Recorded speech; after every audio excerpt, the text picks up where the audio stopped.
I use those photos to create a glowing bird portal. You can create it too by watching this Photoshop compositing video where I explain you all the layers that I have used in creating today's artwork. Our mission when we use Photoshop to create an artwork is to invent a scene that does not exist in reality. It means that we need to convince our viewers that what we have created seems real. So how do we translate that in our work? We need to use space and depth to create the illusion of reality. There are four really important things to consider: the background, the horizon line, the middle ground, and the foreground. Today I'm going to explain you how I created each of those parts. The foreground is this part that is closest to us. Usually things there are big, they are out of focus and they look close to you, and usually this part is the last part that I'm creating in my designs. The middle ground. The middle ground is where the action is happening and where we place our characters, and that part usually is in focus. The background. The background is the area that is furthest away from us, is the part usually with the sky or mountains if we have, or other parts that are really far away from us. And one really important part is the horizon line. And in my case, because I use mountains, the horizon line is at the base of the mountains. And now let me show you how I found out where my horizon line is in my design. So for example, on this area that I have created on the window part, you will see some lines that will help us where we are going to put our horizon line. I'm going to drag some lines, so I'm going to use this window for a guidance. So I'm going to drag this line and another one here, and where they meet, that's my horizon line. So our horizon line should be where those lines are intersecting. So that's how I decided where to place the mountains and the rest of the background area. Having a horizon line placed correctly in our designs helps the brain to understand better what we are seeing over there. Let's start with the background part. So the first picture that I use is this one with the mountains. I have added a mask, and then with the levels I made everything darker, and on top with the layer set to overlay. So this is the picture that looks like that on a normal layer. I set it to overlay, added a mask. Then on top of it, on the middle part, I have used a layer set to color. So normally the layer looks like that. It's a layer painted with blue, and I have set it to color to have more blue in that part. And because it's a fantasy artwork, I use this picture with a nebula, and in the corners I have added those thunders, and I have added a small Gaussian blur, so 2 pixels Gaussian blur. And here in the middle I have painted with dark blue, and I have set the blending mode to color. And then with the brightness and contrast, I decreased the brightness and increased the contrast. I made everything even darker, and with cloudy brush I have painted some clouds, some mist on the mountains area. Now is the time for the middle ground. So I have added this picture with the rocks. Normally the picture was like that, and I have added a mask those people out by using content aware fill. And then further away I have added this picture with the ruins, with the abandoned house, and I have added a mask and mask everything, kept only that part. And on top of it I have used this picture where I have added a mask the surrounding area and kept only the ruins, and I place it here into my document, and I have added a mask and kept only that part of the ruins. And here on their intersection, because it looked not so well, I have copied a portion from the wall and I have pasted there. And on the sides I wanted to have more things over there, so I have added those flowers, let's say those leaves, and because they are further away I have added some Gaussian blur to each of them. Now is the time for decreasing the brightness overall. First on this part with the rocks I have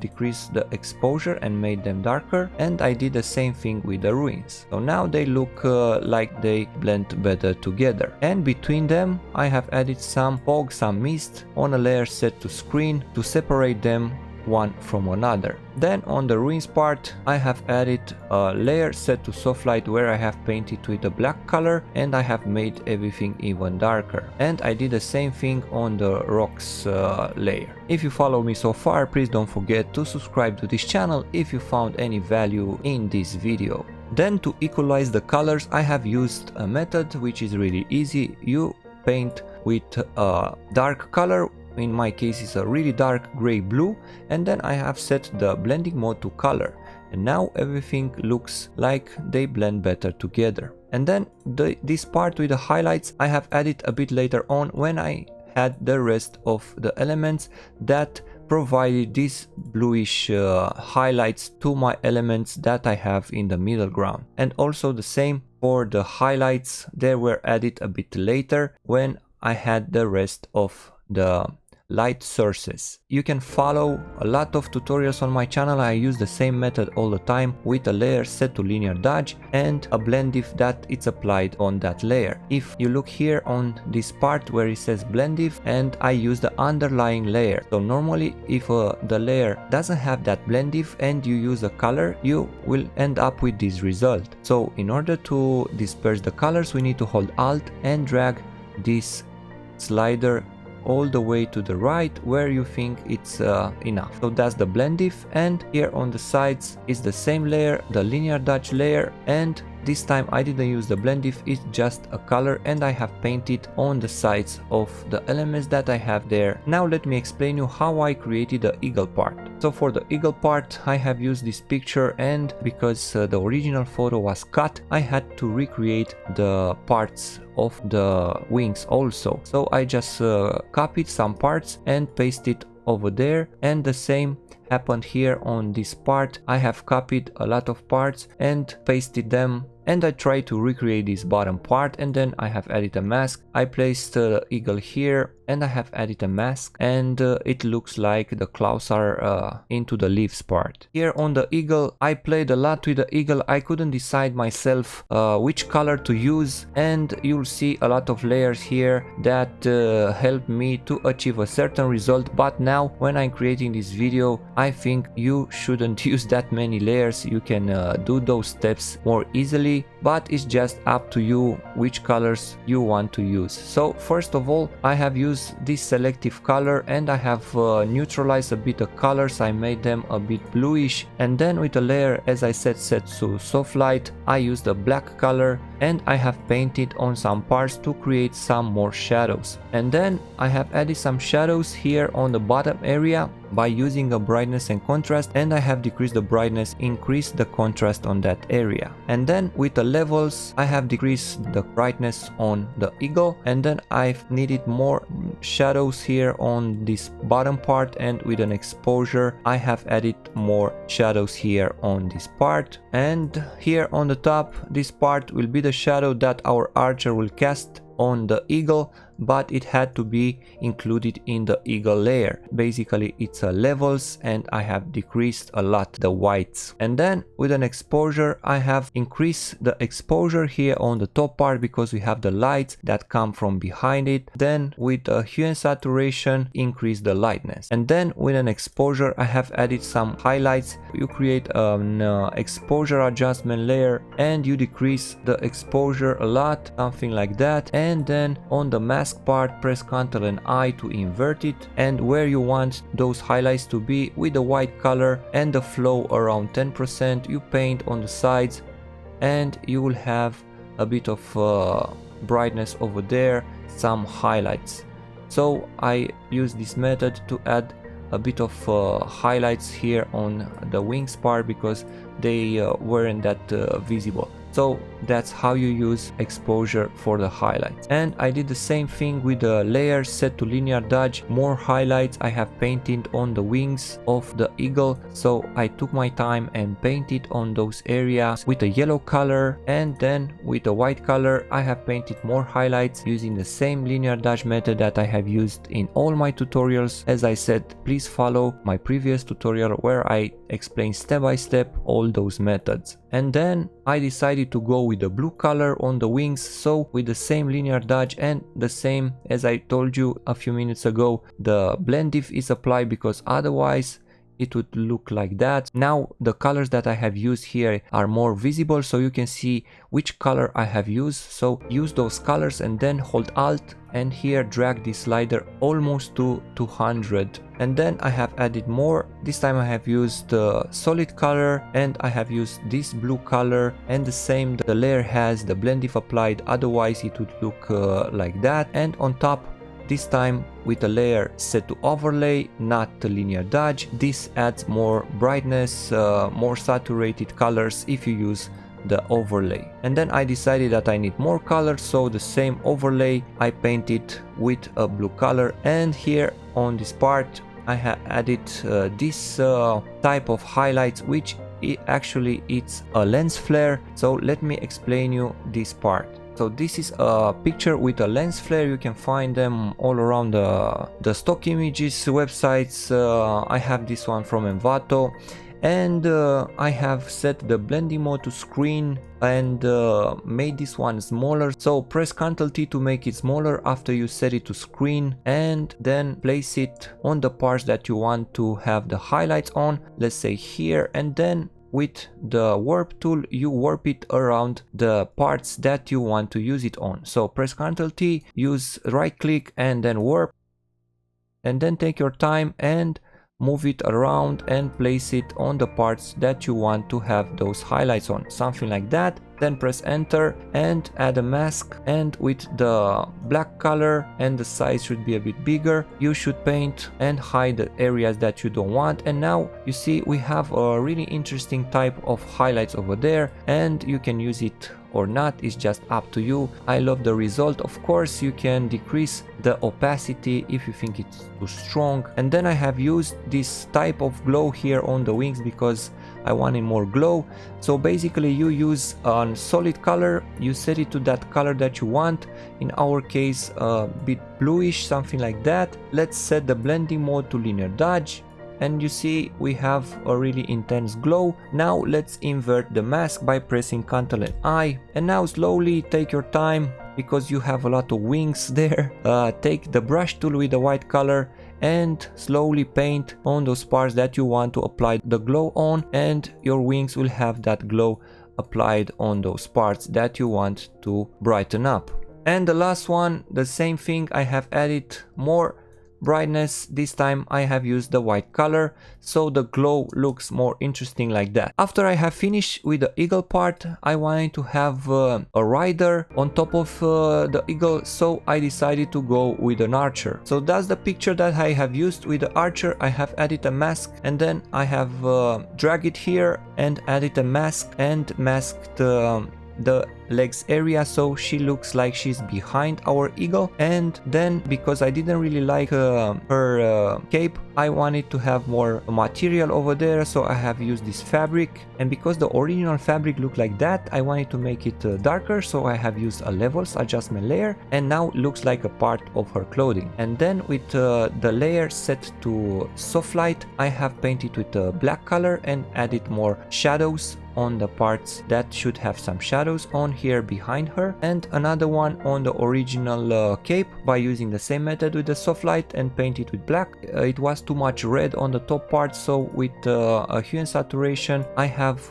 masked that area and changed the hue and decreased the saturation, so it has that gray blue color. Alright, and I have manually painted a bit of hair, and because that material, that fabric looked too perfect, I wanted to make it more realistic, so I have added a mask and I have played with the brush with the black color on the mask. Anyway, I like it. Maybe some other people prefer it like that, you know, it's just up to your imagination. And then here on this part I have added more shadows by using exposure, and even more by using levels. And with the soft light I have painted more shadows. And then on the highlights part, as I said, I always use the linear dodge method. So first highlights were those ones. I have painted with yellowish color, so you can see better where I have painted. Let's give up on the blend diff. So first of all I have painted like that. You can see the areas where I have painted with that yellow color, and then by applying the blend diff I will disperse much better the colors on my character. Then the second one, the same, I have painted with a yellow color, but this time I didn't use the blend diff, so all the highlights that you can see are made on a layer set to linear dodge. The last one, most of the time I use the white color at the end, and I paint again on the almost on the same areas where I think it needs more highlights. And the last one is an exposure. I wanted to have more brightness on the left area, so here on this area I wanted to have more brightness, and I have used an exposure where I have increased the exposure. And here on the left side I wanted to have something extra over there, so I have added a tree, and I have played around with the tree as I always do. First of all, I have used the levels to darken up everything, so with the levels I decrease the whites, and then with the soft light I have added more shadows on some parts of the tree. Let's zoom in so you can see better. So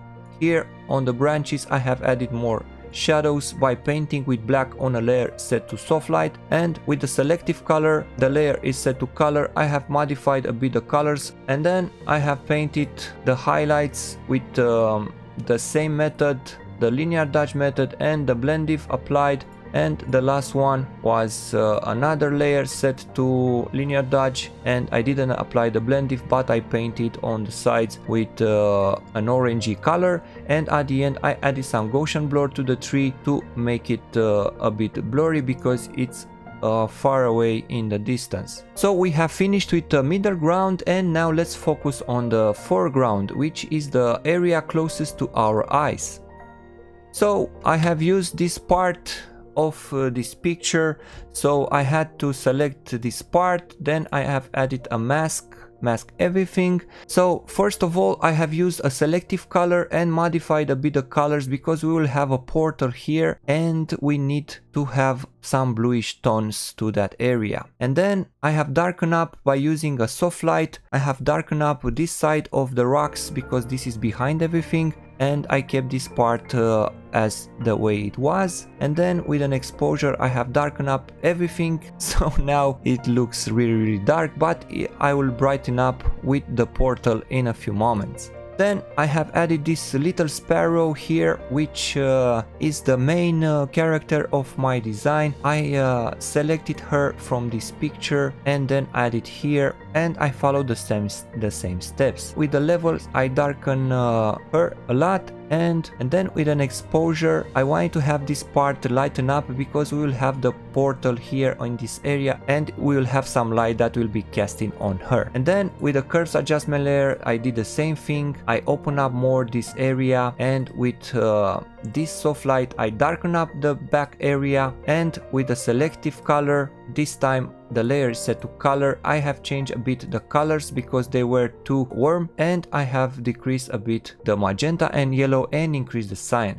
And because we will have a portal, as I said here, I needed some highlights on the little sparrow, so with the same method, with the linear dodge and the blend diff applied. So without the blend diff I have painted with the bluish color here on the little sparrow, and by holding Alt and dragging the slider you'll see it will disperse the lights much better. And then the last one is the same linear dodge, and this time I didn't apply the blend diff, so I have painted on the right side with some white color. And then I decided that I want to have a shield here, so I have this shield from Envato that I have placed it on the little sparrow, and I have added some shadows using a layer set to multiply. So this is what I have painted. It looks weird, but if you place it in the right position it looks okay. And then on the shield part the same things, we have to darken up everything. So with an exposure I have made the shield darker, and with the soft light even more, and the highlights on that left side we will have some highlights, the same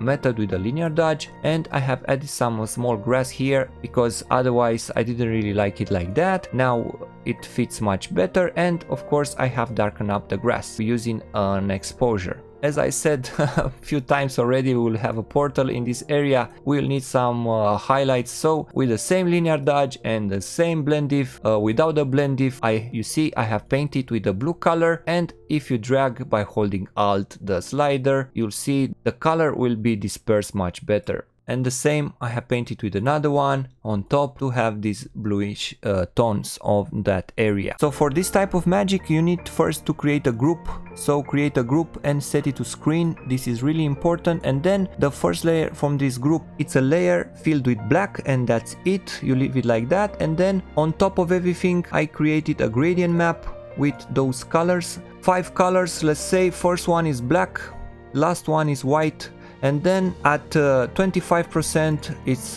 this blue color, then at the middle it's a brighter blue color, and at 75 it's the brightest color. So you use a color and then decrease it and hit OK. And between this gradient map and the first layer filled with black, you will paint with a white color, and this will be the result. So I painted this part with a white color and I have achieved this result. As I said, follow my other tutorials to learn how to create this type of magic. Then I have painted more with white to brighten up the area, and then I have manually painted those lines horizontally and vertically, and I have added some dots that I have, as I said, manually painted. Then I have painted more magic on the sides to make it more brighter, and this part actually it's a brush, it's an Arcane brush. I have used it in other tutorials, but let me show you really quickly. So create a new layer and